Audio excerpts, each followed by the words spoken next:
বাসায় যে ইন্টারভিউ দেওয়া হতো এবং অফিসে যে ইন্টারভিউ। ক্যারিয়ার যখন সাফল্যের চূড়ায় ঠিক তখনই নিউ ইয়র্ক প্রবাসী ফাইয়াজ শরীফকে বিয়ে করেন একসময় টিভি পর্দার জনপ্রিয় মডেল ও অভিনেত্রী মোজেজা আশরাফ মোনালিসা। বিয়ের পর 2013 সালে স্বামীর সঙ্গে নিউ ইয়র্ক চলে যান এই অভিনেত্রী। সেখানে গিয়ে যুক্তরাষ্ট্রভিত্তিক বাংলা চ্যানেল টাইম টিভির প্রোগ্রাম প্রধান হিসেবে কাজ শুরু করেন।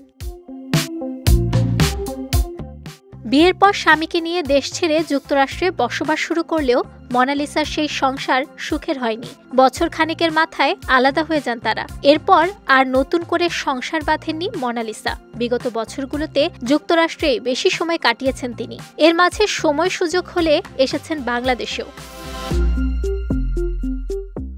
9 মে নিউ ইয়র্ক থেকে দেশে ফিরেছেন আলোচিত এই অভিনেত্রী। দেশে ফেরার পর কাজের প্রস্তুতির পাশাপাশি জানিয়েছেন বিয়ের জন্য পাত্র খুঁজছেন মোনালিসা। এক সাক্ষাৎকারে মোনালিসা জানান, মনের মতো কাউকে পাচ্ছেন না বলেই বিয়ের সিদ্ধান্ত নিতে পারছেন না, তবে তেমন কাউকে পেলে বিয়ের সিদ্ধান্ত নেবেন।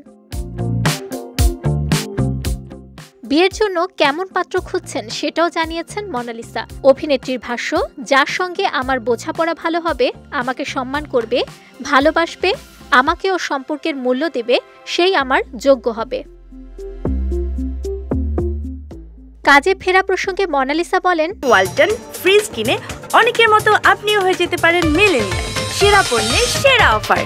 আমার প্রতি দর্শকের প্রত্যাশার দিকটি বিবেচনা করেই কাজ করতে চাই, তবে এখনই সেটা নিয়ে খোলামেলা কিছু বলতে নারাজ এই অভিনেত্রী। তার ভাষায়, সময় হলেই সব জানতে পারবেন।